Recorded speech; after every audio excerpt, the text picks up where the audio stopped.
Jadi gini ceritanya, di Kalimantan Utara, tepatnya di Kabupaten Nunukan, ada 3 desa perbatasan Indonesia yang sebagian kecil wilayahnya sekarang masuk ke administrasi Malaysia.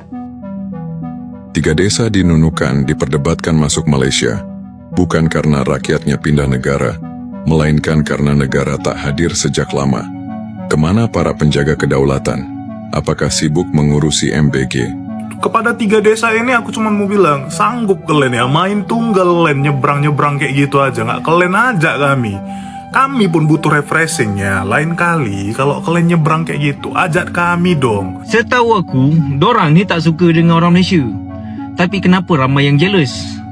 Cakap untunglah masuk Malaysia kan, daripada rupiah terus pakai ringgit Malaysia.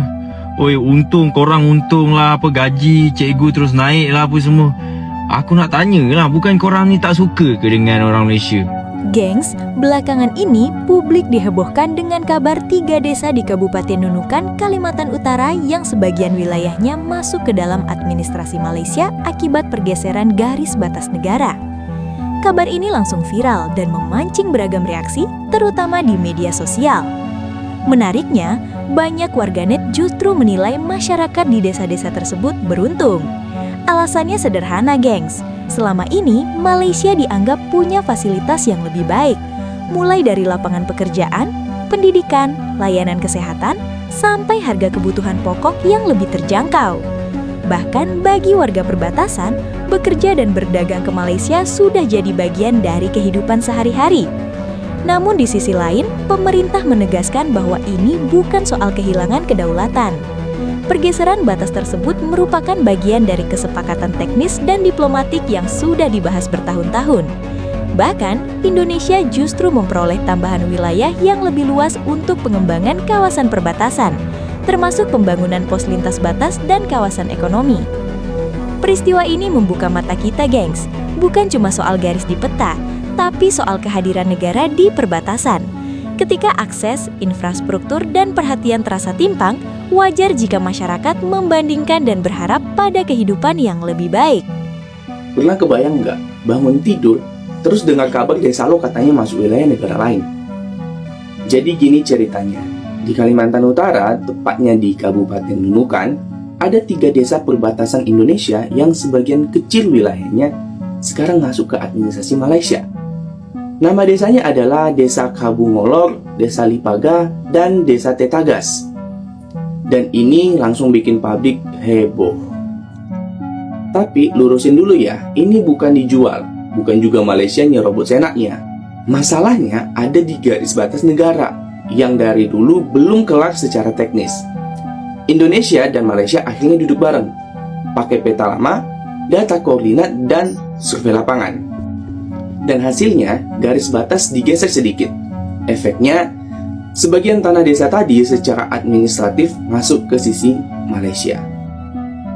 3 desa di Nunukan diperdebatkan masuk Malaysia, bukan karena rakyatnya pindah negara, melainkan karena negara tak hadir sejak lama. Kemana para penjaga kedaulatan? Apakah sibuk mengurusi MBG, sibuk berternak, sibuk menjaga kantor kejaksaan, menjaga tambang, bahkan terlalu sibuk mengurus urusan sipil hingga lupa menjaga garis batas negara? Saat dapur rakyat diawasi, saat kandang ternak diatur, saat kantor koperasi diurusi, tanah air justru dibiarkan menggantung tanpa kepastian. Ini bukan sekadar soal peta, ini soal kelalaian kedaulatan. Karena ketika batas belum pasti secara de jure, yang menentukan di lapangan adalah siapa yang menang secara de facto. Malaysia hadir lebih dulu, lebih peduli, lebih perhatian, membangun jalan, akses, dan infrastruktur, sementara negara kita terlambat, administrasi lemah, infrastruktur tertinggal, kehadiran nyaris tak terasa. Dalam sengketa wilayah de facto sering mendahului de jure, kehadiran mengisi kekosongan, pembangunan menjadi alat kedaulatan. Negara cepat pada urusan administratif tapi lambat pada urusan eksistensial. Padahal kedaulatan tidak dijaga di spanduk, tidak di podium, tidak di kantor kejaksaan, tidak di kantor Pertamina. Kedaulatan dijaga di perbatasan. Kalau para penjaga kedaulatan sibuk kemana-mana, jangan salahkan rakyat bila bertanya dengan lantang, siapa sebenarnya yang sedang dijaga? Kalau negara datang belakangan, jangan kaget. Kalau kedaulatan lebih dulu ditinggalkan, negara yang absen di lapangan, pelan-pelan absen dari peta. Guys, kalian tahu nggak sih ternyata Indonesia kehilangan 3 desa di wilayah perbatasan dengan Malaysia.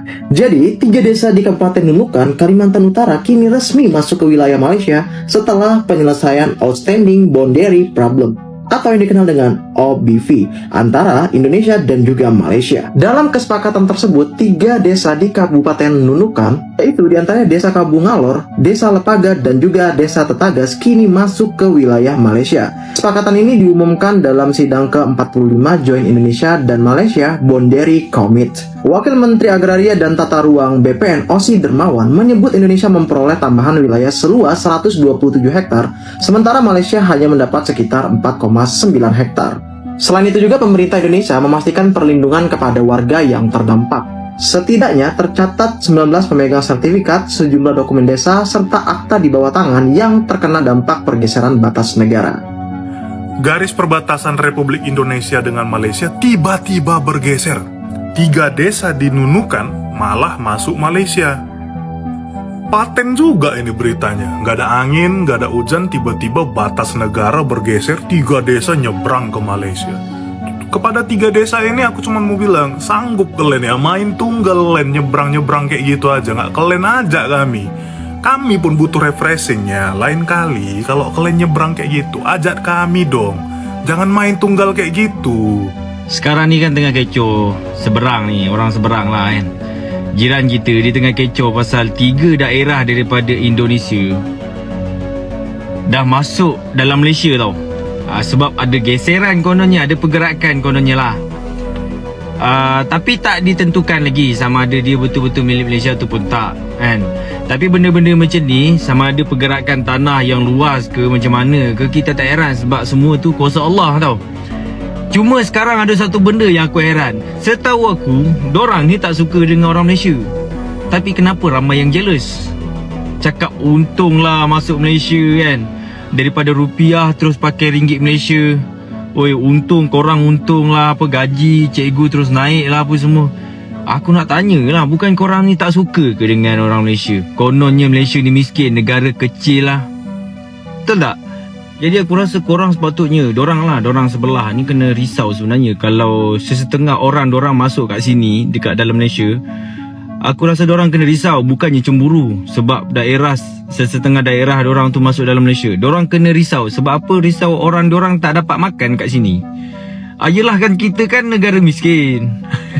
Gubernur Kaltara sendiri yang ngomong, Zainal Arifin Paliwang. Beliau bilang, masyarakat di sana masih setia sama NKRI, tapi isi dapur mereka dari beras, gula, minyak, sampai sabun cuci piring, semuanya dari Malaysia. Coba lo tengok jalanan di Kalimantan Utara. Infrastruktur amburadul, ekonomi nyungsep, dan rakyat di perbatasan harus naik bot ke Malaysia buat beli beras.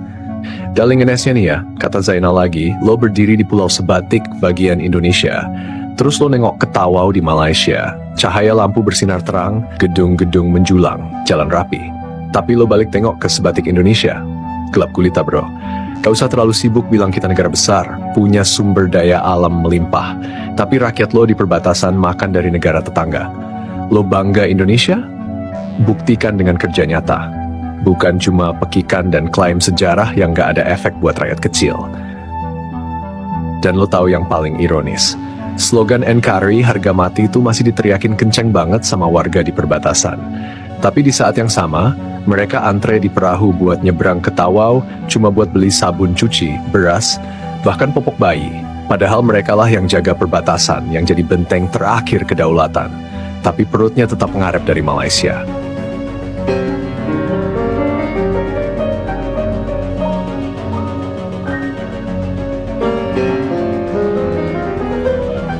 Jangan heran, jangan kita marah, jangan kita tersinggung ketika orang perbatasan mengatakan begini. Di dadaku adalah Garuda, burung Garuda. Tapi di perutku ini adalah Malaysia. Malu nggak kita? Kalau kita ke Malaysia, terang benderang Pak. Dari kampung saya itu Pak, di perbatasan yang ada berasnya, beras luar biasa, yang ada garamnya sangat luar biasa. Ya, kalau kita ke Malaysia itu terang benderang Pak, lampunya. Nggak tahu saya dari mana mereka itu uang ya. Padahal SDA mereka nggak ada Pak, nggak sehebat Indonesia, jangankan Malaysia Pak. Amerika pun nggak seperti kita ini Pak. Mungkin Rusia lah sama dengan kita. Ada apa dengan orang-orang di Indonesia? Ada apa dengan orang-orang di Indonesia? 3 wilayah di Nunukan masuk ke dalam Malaysia. Malah komentarnya bersyukur. Bersyukur katanya rakyat Nunukan masuk ke 3 desa itu, desa yang beruntung masuk ke wilayah Malaysia. Ayo kita lihat apa komentar mereka. Oh, ini yang pertama itu saya ya, paling warga sana yang minta masuk. Lagian terbukti mereka lebih banyak cari uang di Malaysia, terlihat dari komentar tentang orang perbatasan. Mereka rata-rata pilih Malaysia sebagai negaranya. Nah, saya itu komentar begitu karena saya pernah lihat dokumenter. Mereka cari, orang Nunukan itu cari apa? Cari garam gunung di hutan. Kemudian mereka jualnya ke Malaysia. Dan duit yang beredar di sana kebanyakan ringgit daripada rupiah. Walaupun kebutuhan pokok itu ada, tapi mahal, lebih murah di Malaysia katanya. Jadi mereka kalau udah pergi kerja ke Malaysia sambil jual hasil bumi itu, pulang-pulang ya bawa kebutuhan hidup ya. Oke, ini berikutnya, sungguh beruntung desa itu. Dikomentari oleh 1 orang, di-like oleh 29 orang. Kemudian apa komentar dari yang lain? Oh, tidak bisa kita lihat. Tidak bisa, ya, tidak ada ya. Oh, komentar lain. Asli alhamdulillah ditimpalin orang-orang lain. Kalau saya jadi warga desa itu malah bersyukur, disukai oleh 26 orang, dikomentari oleh 2 orang. Apa kata mereka? Oh, mereka juga setuju ya, alhamdulillah katanya. Komentari oleh 2 orang dan ya mereka berdua setuju. Terus ada Eko Mulyana, enak ya bisa ganti pemerintahan, sangat beruntung sekali. Ya, melihat keadaan sekarang ya betul sekali lah beruntung, disukai oleh 16 orang, dikuatkan oleh 1 orang, betul sekali. Tapi dia juga setuju ya. Kira-kira orang dari mana mereka itu ya? Yang jelas orang yang berhati mulia, tidak ingin melihat orang lain walaupun satu negara dalam keadaan susah. Nah, harusnya kita begitu ya. Kalau seperti Aceh ingin merdeka ya harusnya kita yang nggak perlu inilah. Lagian orang Aceh nggak usah lah otak-atik suku-suku lain. Kalau kalian pengen merdeka ya merdeka aja. Saya juga begitu karena teman-teman saya juga banyak yang orang Jawa. Saya orang Gayo dan pasti berteman sama orang Jawa karena dari dulu kita udah bersama orang Jawa di Gayo itu ya. Oke, kemudian ya kalau 3 desa itu beruntung dalam hal ekonomi, pendidikan dan kesehatan, biar saja ya. Kalau tidak layak ya harus dibawa ke Mahkamah Internasional. Kayaknya nggak perlu deh Mahkamah Internasional, sudah jelas lebih layak di sana ya. Lagian ya dokumenter itu menunjukkan kalau warga di sana lebih memilih menjadi warga Malaysia daripada warga negara Indonesia. Kalau bisa milih katanya ya, lebih baik ikut Malaysia deh, bersyukur ya disukai orang 15 orang. Geser beberapa pulau lagi apa nggak popo, malah makmur ikut Malaysia. Saya setuju dengan dia. Apa disukai 10 orang, dijawab oleh orang lain katanya pekok katanya. Ini orang nggak peduli sama orang lainnya. Terus saya jawab dia seperti apa, nggak usah deh, itu jawab yang saya balas oleh saya sendiri ya, nggak usah dibahas. Sungguh 3 desa yang beruntung katanya, disukain oleh 11 orang, dikomentari oleh 1 orang. Apa komentarnya? Kalau boleh jujur, kakak pun kalau bisa mau pindah juga ke warga negara tersebut. Wah, begitu ya, banyak sekali orang yang bersyukur ternyata dengan keadaan itu. Pasti mereka menangis dan sangat bersedih karena tidak punya pemerintah lagi seperti Indonesia dan DPR yang sangat bekerja keras untuk rakyat. Semoga kalian kuat di sana. Nah, ini pelecehan terhadap negara Indonesia ya. Saya setuju dengan dia. Saya like deh. Oke. Aneh ya, penjaga perbatasan ada tapi patok bergeser sampai tidak tahu apa malah sengaja digeser biar ikut ke Malaysia. Kemungkinan bisa jadi. Saya setuju. Kalau bisa muat ikut Malaysia malah makmur.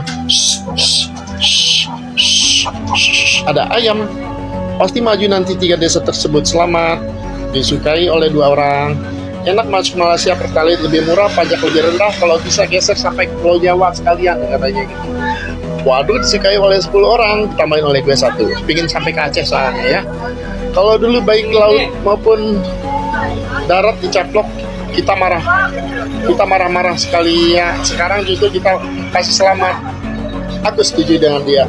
Karena apapun yang kita miliki di Indonesia ini tidak pernah kita sampai kepada kita ya. Kita masih tetap bayar pajak ini ono. Cuma makan bakso di pinggir jalan, di pinggir jalan doang yang gratis, nggak bayar pajaknya. Tapi tetap tukang baksonya ditagih pajaknya loh. Walaupun dia nggak mengenakan pada orang yang makan di pinggir jalan itu, mereka itu tetap dikenakan pajaknya. Kalau ketahuan udah besar, kalau tetap bakso dorongan milik seseorang, ya nggak deh. Apalagi bakso dorong itu biasanya kan rombongan yang punya ya, satu orang yang punya banyak gerobak ya, disewakan begitu. Nah, yang disewakan itu udah pasti kena pajak.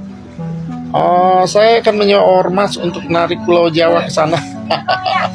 Bercanda dia ya. Nah, begitu deh, intinya banyak banget orang-orang bersyukur karena pulau itu telah masuk ke sana ya, ke Malaysia. Kenapa bukan desa gua katanya?